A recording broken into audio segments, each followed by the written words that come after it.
गर्मी में गरीब ससुराल में अमीर बहू की पहली रसोई।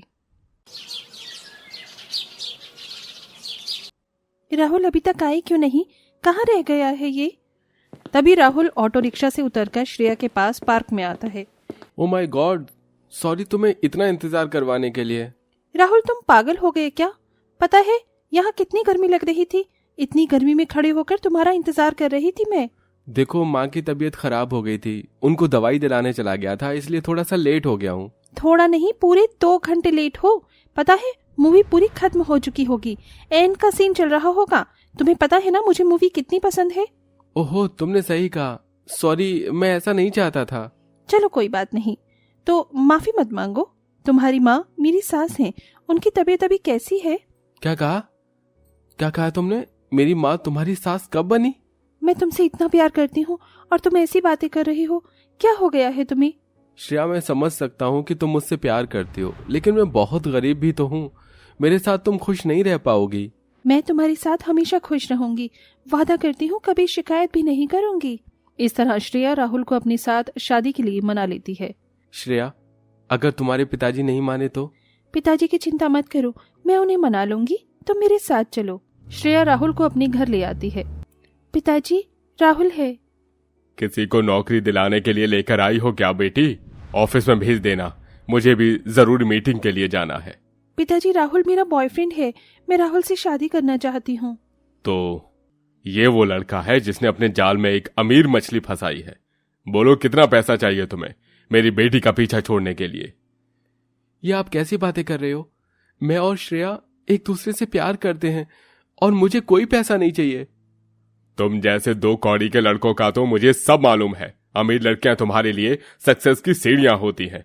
बेटी, इन लड़कों की फितरत में बहुत अच्छे से जानता हूं। बस कीजिए पिताजी, आप जितनी बेइज्जती करनी थी मेरे बॉयफ्रेंड की आपने कर ली। अब मैं यहाँ से हमेशा हमेशा के लिए जा रही हूँ, क्योंकि मैं राहुल का साथ कभी नहीं छोड़ूंगी। श्रेया राहुल का हाथ पकड़कर घर से जा रही होती है। एक बार जो चली गई तो पलट कर मत देखना। आज से मैं तुम्हारे लिए मर गया, दोबारा मुझे अपनी शक्ल मत दिखाना। श्रेया ये सब सुनने के बाद रोते हुए राहुल के साथ वहाँ से एक मंदिर में आ जाती है और उससे शादी कर लेती है। चलो तुम्हें घर पर लेकर चलता हूँ। अब राहुल के साथ एक अमीर घराने की बेटी बहू बनकर गरीब ससुराल में आती है। बेटा, ये लड़की कौन है? पाई लागो माँ जी, जीती रहो। माँ, ये श्रेया है, आपकी बहू। हम दोनों ने एक दूसरे से शादी कर ली है। तूने इतना बड़ा फैसला अपनी जिंदगी का ले लिया, एक बार अपनी माँ को पूछना नहीं जरूरी समझा?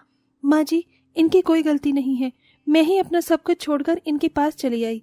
इनके पास और कोई चारा नहीं था, इसीलिए इन्होंने मेरे कहने पर शादी की। इसको तो मैं बाद में देखूंगी। चलो बहू, तुम घर के अंदर आ जाओ, बाहर बहुत गर्मी हो रही है। अब अमीर बहू घर के अंदर आ जाती है, जहाँ से बहुत गर्मी लगती है। घर में कोई कूलर या एसी नहीं है, कितनी गर्मी हो रही है। अरे आज ही हमारा पंखा खराब हो गया था। जा राहुल, पड़ोस वाले चाचा से उनका फर्राटा पंखा ले आ। अभी लेकर आता हूँ माँ। राहुल पड़ोस में अपने चाचा से फर्राटा पंखा लेकर आता है, जिसकी गरम गरम हवा लगने के बाद भी श्रेया की गर्मी कम नहीं होती, उसे पसीने आ रहे होते हैं। राहुल तो बहुत ज्यादा ही गरीब है, मैंने तो सोचा भी नहीं था कि राहुल इतना गरीब होगा। लेकिन चाहे कुछ भी हो जाए, मैं राहुल से प्यार करती हूँ और उसका साथ कभी नहीं छोड़ूंगी। श्रेया इस तरह सोचकर अपने पहले दिन से ही अपनी ससुराल को संभालने की कोशिश करती है। उसे अपने गरीब ससुराल में बहुत गर्मी लगती है। धूप में उसे कुएं से पानी लेकर आना पड़ता है, आंगन में बैठकर गर्मी में कपड़े धोने पड़ते हैं और घर के बाकी सारे काम भी करने पड़ते हैं। शादी के बाद उसने अभी तक अपनी पहली रसोई की रस्म नहीं की थी। इसी के चलते सुजाता उससे कहती है, बहू, अभी तक तुम्हारी हमारे ससुराल में पहली रसोई की रस्म नहीं हुई। एक काम करो, आज अपने हाथों से कुछ बना कर ले आओ। अच्छा माँ जी, ठीक है। श्रेया ऐसा कहने के बाद रसोई में जाती है। रसोई देखने के बाद उसे कुछ समझ नहीं आता। अब पहली रसोई की रस्म के लिए मैं क्या बनाऊं? जैसे मेरे अमीर मायके में इलेक्ट्रॉनिक इंडक्शन था, जिस पर मैं आराम से खाना बनाया करती थी, यहाँ तो ऐसा कुछ भी नहीं है। श्रेया को रसोई में मिट्टी के चूल्हे के अलावा और कुछ दिखाई नहीं देता। वो मिट्टी के चूल्हे में लकड़ी लगाकर जलाने की कोशिश करती है, लेकिन लाख कोशिश करने के बाद भी वो चूल्हे में लकड़ी नहीं जला पाती। वहीं गर्मी से उसका बहुत बुरा हाल भी हो जाता है। आई, आउच, मेरा हाथ जल गया, जलन हो रही है। हे भगवान, ये क्या बहू, तुमने तो अपना हाथ ही जला लिया। मैं भी भूल गई थी कि तुम इतने अमीर घर से आई हो। तुम्हें खाना कहाँ बनाना आता होगा। नहीं माँ जी, ऐसी बात नहीं है, खाना बनाना आता है, लेकिन चूल्हे पर खाना कभी नहीं बनाया। चलो एक काम करो, तुम जाकर आराम करो, तुम्हारा हाथ जल गया है, इस पर थोड़ा सा कोलगेट लगा लेना, तुम्हें थोड़ी ठंडक मिलेगी। मैं ही आज खाना बना लेती हूँ। सुजाता खुद ही चूल्हे पर खाना बना लेती है। वहीं दूसरी तरफ श्रेया अपने हाथ पर कोलगेट लगा लेती है, जिससे उसे थोड़ी सी ठंडक मिलती है। कैसी बहू हूं मैं, अपनी पहली रसोई की रस्म नहीं कर पाई। काश कि मेरी माँ ने मुझे सब कुछ सिखाया होता। लेकिन फिर भी मैं कोशिश करूंगी कि कल सुबह अपने हाथों से पहली रसोई की रस्म करके सभी को अपने हाथों का ही खाना खिलाऊं। उस रात अपनी सास के हाथों का खाना खाने के बाद श्रेया अपने पति राहुल के साथ सो जाती है। रात को लाइट चली जाती है, जिसकी वजह से फर्राटा भी बंद हो जाता है। बेचारी श्रेया को बहुत गर्मी लगती है। अगले दिन तक भी वो सो ही नहीं पाती। सुबह 4 बजे उठने के बाद वो सबसे पहले घर के सारे काम करती है और उसके बाद रसोई में जाकर चूल्हा जलाने की कोशिश करती है। चूल्हे पर वो खाना बनाती है तो उसके कई बार हाथ कई जगह से जल जाते हैं। पहली रसोई की रस्म करना कितना कठिन है, पता नहीं कब से मेरी ससुराल वाले ये गरीबी झेल रहे हैं। अपनी पहली रसोई की रस्म में आधा कच्चा आधा पका हुआ खाना बनाकर श्रेया रख देती है। मैंने बहुत कोशिश की, फिर भी खाना थोड़ा सा जल गया। अगली बार थोड़ा ध्यान से बनाऊंगी। दरअसल मुझे एक और बात कहनी है, मैं जॉब करना चाहती हूँ। तुम जॉब क्यों करना चाहती हो? अकेले तुम ही क्यों इस पूरे घर का भार उठाओगे? मैं भी इस लायक हूँ कि मैं भी कुछ कर सकती हूँ। पढ़ाई लिखाई मैंने भी की है, इसीलिए मैं जॉब करना चाहती हूँ और तुम्हारी मदद भी। इस तरह श्रेया जॉब के लिए राहुल को मना लेती है, जिसके बाद श्रेया को एक अच्छी कंपनी में जॉब मिल जाती है और उसे अच्छी खासी सैलरी पैकेज भी मिलता है। अपनी सैलरी के चलते श्रेया धीरे धीरे अपनी गरीब ससुराल में जरूरत की चीजों को लाना शुरू कर देती है, जैसे गर्मी से बचने के लिए एसी और फ्रिज। जिंदगी में पहली बार फ्रिज का ठंडा पानी पी रही हूँ, नहीं तो अभी तक मटके का पानी ही पिया है। ये ठंडा पानी बहुत स्वादिष्ट है।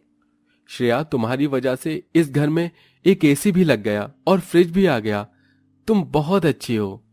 आप ऐसा क्यों बोल रही हो? मैं तो आपकी पत्नी होने का फर्ज निभा रही हूँ। उनके घर में धीरे धीरे सारी चीज आ जाती है और उनकी सारी परेशानियां खत्म हो जाती हैं। एक दिन शेखर अपनी बेटी श्रेया से मिलने आता है। वो अपनी बेटी श्रेया को सभी के साथ इतनी खुशी में रहते हुए देख बहुत खुश होता है। अरे पिताजी, आप यहाँ आइए, घर के अंदर आइए ना। शेखर घर के अंदर आता है, जहाँ उसे घर छोटा तो दिखाई देता है, लेकिन घर के अंदर सुख सुविधा सारी होती है। एक औरत चाहे तो क्या नहीं कर सकती। बेटी, मुझे माफ करना, मैंने तुम्हें बहुत भला बुरा कहा। मुझे ऐसा नहीं करना चाहिए था। तुमने साबित कर दिया कि अमीर गरीब कुछ नहीं होता। मैं तो यहाँ तुमसे माफी मांगने आया था और ये भी देखने आया था कि तुम खुशी से रह रही हो या नहीं। पिताजी, मैं बहुत खुशी से रह रही हूँ। मेरी सास जिसने माँ से ज्यादा प्यार दिया और पति जिसने पिता की कमी को महसूस ही नहीं होने दिया। ऐसी परिवार में भला मैं खुश क्यों नहीं होंगी? और देखो, अब हमारे घर में वो हर एक चीज है जिसकी सुख सुविधा मैंने आपके घर में उठाई थी। तुमने बिल्कुल सही कहा। अगर तुम्हें बुरा न लगे तो मैं राहुल के लिए एक जॉब लेटर लेकर आया हूँ। मैं उसे अपनी कंपनी का मैनेजर बनाना चाहता हूँ। ये सुनकर श्रेया और राहुल बहुत खुश होते हैं। थैंक यू सो मच पिताजी। बेटी, मैं तो बस अपना फर्ज निभा रहा हूँ। बस ऐसे ही हमेशा खुश रहना। शेखर अपनी बेटी को आशीर्वाद देकर चला जाता है। इसके बाद श्रेया और राहुल दोनों उस दिन बहुत खुश होते हैं और घर पर अच्छा अच्छा खाना बनाकर अपनी खुशियों को सेलिब्रेट करते हैं। इसी तरह अमीर बहू गरीब ससुराल में खुशी खुशी रहने लगती है।